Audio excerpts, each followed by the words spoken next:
Hello and welcome to Kautilya academy press complex. हमने पिछले part में कुछ प्रीपोजिशंस के बारे में पढ़ा था कि जिन प्रीपोजिशंस को हम शॉर्ट में कैसे समझ सकते हैं, है ना, और शॉर्ट में याद कैसे रख सकते हैं हमेशा, जो कि हमारे दिमाग से बाहर ना जाए बात। आज हम उसी में थोड़ा सा आगे चलते हैं और कुछ नए प्रीपोजिशंस को भी देखते हैं। जैसे हमने सुना हुआ है इन, इनटू और इनसाइड, ठीक है। अब ये क्या है, ये लगभग एक जैसा सेंस रखते हैं, तो इनमें हमें कंफ्यूजन होती है कि कहां हम इन लगाएं, कहां इनटू लगाएं और कहां इनसाइड लगा दें। तो अब आप ये समझिए कि इसको सबसे सरल तरीका क्या है, फिर हम डायग्राम से ही समझेंगे, ठीक है, वो हमारा समझने का सबसे बेस्ट तरीका होता है। तो ये यहां पे हम बनाए एक रास्ता और ये बना एक ऑफिस, और मान के चलिए ये बन गया ऑफिस का केबिन, ठीक है। चलो अब हम क्या किए, यहां से हम एंटर कर रहे हैं। तो जब हम किसी भी जगह पे एंटर करते हैं, तो जब बाहर से आप अंदर की तरफ आ रहे हो तो आपका पहले बिहेवियर जो रहता है वो दूसरा रहता है। लेकिन जब आप किसी भी गेट से अंदर जाते हो, चाहे वो गेट कहीं का भी हो, तो आपके बिहेवियर में एक सडन चेंज होता है, ठीक है। उसी को बोलते हैं हम फेज का बदलना। उसी फेज चेंज के साथ ही आप कहीं भी एंटर करोगे। ये गेट है, ठीक है। अब जब आप किसी भी फेज चेंज के साथ एंटर कर रहे हो कहीं पे, तो वो एंटर करना ही क्या कहलाता है, इनटू, ठीक है। I am entering into the classroom. अब एक इसका और अच्छा एग्जांपल याद रखो, आप रात में घूम रहे हो 11 बजे तक। अब 11 बजे घर पहुंचो, घर पहुंचे और आपके छोटे भाई ने दरवाजा खोला, तो क्या होगा, आप एकदम नॉर्मल होके और अंदर चले गए, ठीक है। तो आपके फेज में हल्का सा परिवर्तन हुआ। लेकिन वहीं आपकी मम्मी गेट खोलें तो थोड़ा सा फेज में और परिवर्तन होगा, और वहीं पिताजी गेट खोल दें तब तो भूत ही भाग जाएंगे, है ना। तो सबसे ज्यादा परिवर्तन वहां हो जाएगा। तो ऐसे टाइम पे क्या होता है, जब भी हम किसी भी एक सीमा रेखा से दूसरी सीमा रेखा में प्रवेश करते हैं, उस कंडीशन में हम क्या बोलते हैं कि ये क्या है, इनटू है, ठीक है। ये बाहर क्या थी, ये एक अलग सीमा रेखा थी, और इसकी सीमा रेखा क्या है, ये जहां हम एंटर कर रहे हैं इसकी सीमा रेखा निश्चित है। कहीं भी हम रहेंगे तो सीमा रेखा निश्चित है। अगर आप अपने शहर में हैं तो उसकी भी एक सीमा रेखा निश्चित होगी, आप अपने कॉलोनी में हैं वो भी फिक्स है, आप अपने प्रदेश की बात करेंगे वो भी फिक्स है, देश की बात करेंगे वो भी फिक्स है, सबकी सीमा रेखाएं फिक्स हैं, ठीक है।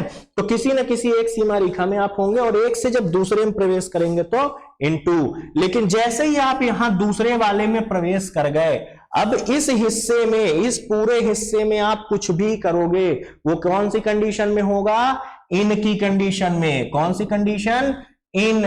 आई am studying in the classroom, I am laughing in the classroom, I am drinking water in the classroom, कुछ भी आप इमेजिन कर सकते हो वर्ड, ठीक है। तो जो भी आप बोलोगे तो इसके अंदर होगा, तो ये इनकी कंडीशन कहलाएगी। मतलब जब आपने एंटर किया तब क्या था, इनटू। जब आप अंदर यहां आ गए तो क्या हो गया, इन। अब मान के चलो कि क्लासरूम के अंदर भी कोई छोटा सा कमरा या केबिन या कुछ भी बना हुआ है, तो अगर किसी ने पूछा कि वो सर कहां है और आपको पता है कि वो अंदर है, तो क्या बोलोगे, he is inside the classroom. कहां, he is inside the classroom, मतलब अंदर के भी अंदर, ठीक है। एंटर किया, इनटू, यहां आए, इन, अंदर के भी अंदर गए, इनसाइड। लेकिन यहां भी जहां भी दरवाजा होगा, यहां पे जब एंटर करेंगे फिर से क्या होगा, इनटू। तो जितनी बार आप एंटर करते जाएंगे इनटू लगता जाएगा। लेकिन जब एक निश्चित सीमा रेखा में आप जो भी करेंगे वो इन की कंडीशन में होगा, और उसके भी अंदर जो होगा तो अंदर के भी अंदर, तो वहां पे क्या हो जाएगा, हमारा इनसाइड लग जाएगा, ठीक है। इनटू, इन, इनसाइड। दूसरी चीज क्या होती है, जब भी कोई अपना रूप बदलता है, रूप बदलने का मतलब दूध का दही में बदल जाना। दूध का रूप बदला, दही बन गया। पानी का रूप बदला, बर्फ बन गया, ठीक है। हिंदी का रूप बदला, इंग्लिश बन गया। इंग्लिश का रूप बदला, हिंदी बन गया। तो कोई भी ऐसी चीज होती है, चाहे वो ट्रांसलेट से रिलेटेड हो, कन्वर्ट से रिलेटेड हो, वो सब में क्या लगता है, हमेशा इनटू, ठीक है। ट्रांसलेट इनटू हिंदी होता है, कभी भी ये नहीं होता ट्रांसलेट इनसाइड हिंदी, ठीक है, translate into Hindi. The milk becomes into curd, मतलब क्या है कि आपने ये जो दूध था वो किस में बदल गया है, यहाँ पे दही के रूप में, ठीक है। तो हमेशा जब भी फेज बदलता है तो वहां पे इनटू होता है, और एंटर करते हैं तब भी क्या होता है, इनटू होता है।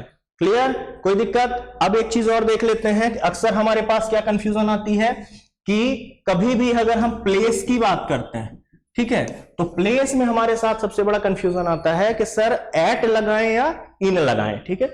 ये दो चीजें हमेशा कंफ्यूज करती हैं। मान के चलो मैं बोलूं आई लिव इन इंदौर, ठीक है। अब ये हमारा क्वेश्चन क्या होता है कि ये इन जो है सही है कि नहीं, तो बिल्कुल सही है, ठीक है, इसे कोई गलत नहीं कर सकता। क्यों? क्योंकि यहां हमने अपना एड्रेस सिर्फ क्या दिया है, एक चीज, और वो क्या है, इंदौर। लेकिन अब यहां पे क्या प्रॉब्लम है कि अगर मान लो मैंने बोला आई लिव, अब यहां लगाऊंगा मैं एट विजयनगर इंदौर, ठीक है, विजयनगर, अब यहां लगेगा इन, फिर लगेगा इंदौर, ठीक है। मतलब क्या हुआ कि विजयनगर छोटा है कि इंदौर छोटा है, विजयनगर छोटा है, ठीक है। तो छोटे वाले के पहले कौन लगा, एट, और इंदौर क्या है, बड़ा है, तो इंदौर के पहले क्या लग गया, इन।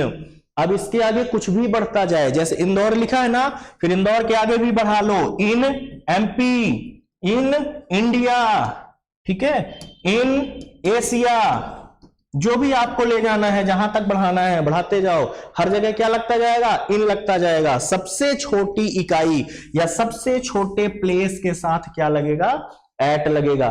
कई बार क्या होता है कि बहुत सारे लोग हमें ये, या बहुत सारी बुक्स में भी हमें लिखा हुआ मिल जाता है कि छोटे प्लेसेस के साथ एट लगाओ, बड़े के साथ इन। तो हम क्या समझ लेते हैं कि जैसे हमारे गांव का नाम है, गांव के नाम के साथ हमें एट लगाना है। भाई आपको आपके गांव का नाम पता है ना, मुझे आपके गांव का नाम अगर नहीं पता है तो मैं कैसे जानूंगा छोटी जगह है कि बड़ी जगह है, ठीक है। मान के चलो आपको ये पता है कि हाँ विशाखापट्टनम एक बड़ी जगह है, लेकिन वहीं साउथ में मैं बेल्लारी नाम बोल दिया, किसको पता है कि बड़ी जगह है कि छोटी जगह है, ठीक है। तो ऐसे में हम क्या करते हैं, तो हमें ये तो पता नहीं होता, तो जब सिर्फ एक जगह का नाम होता है तब हम हमेशा क्या लगा देते हैं, इन। लेकिन जब एक से ज्यादा की बात होगी तो आप हमेशा क्या बताओगे, आप पहले छोटी वाली चीज ही बताओगे ना, ऐसा तो नहीं बताओगे कि आई लिव इन इंडिया, फिर उसके बाद फिर आप एमपी में आओगे, फिर आप आओगे अपने जो भी आपका राज्य या कि जो भी आपका शहर या जो भी आपका कस्बा, कॉलोनी, गांव, जो भी, वहां तो नहीं आओगे। क्या बताओगे, छोटे से बड़े की ओर बढ़ोगे। तो सबसे छोटा क्या करोगे, सबसे पहले तो उसके साथ क्या लगा दोगे, एट। उसके बाद क्या करना है, जितने भी उससे बड़े वाले हैं उनके सबके साथ क्या लगता जाएगा, इन लगता जाएगा। क्लियर? तो ये एट और इन प्लेस में इस तरीके से यूज होते हैं, छोटी जगह और बड़ी जगह के हिसाब से नहीं। छोटी और बड़ी का मतलब क्या है कि अगर बड़ा दिया हुआ है तब ये छोटा निश्चित है, और अगर ये निश्चित छोटा है तो इसके साथ हम एट लगाएंगे। पर अगर एक ही चीज दी है, जैसे यहाँ पे सिर्फ इंदौर लिखा है, तो एक चीज में आप ये डिसाइड नहीं कर सकते कि बड़ा है कि छोटा है, ठीक है। तो वहां पे हमें क्या कर देना है, सीधे इन लगा देना है। ओके, चलिए नेक्स्ट पार्ट में मैं आपको कुछ और इंटरेस्टिंग ऐसी ही चीजें बताऊंगा। मिलते हैं नेक्स्ट पार्ट में, तब तक के लिए थैंक यू।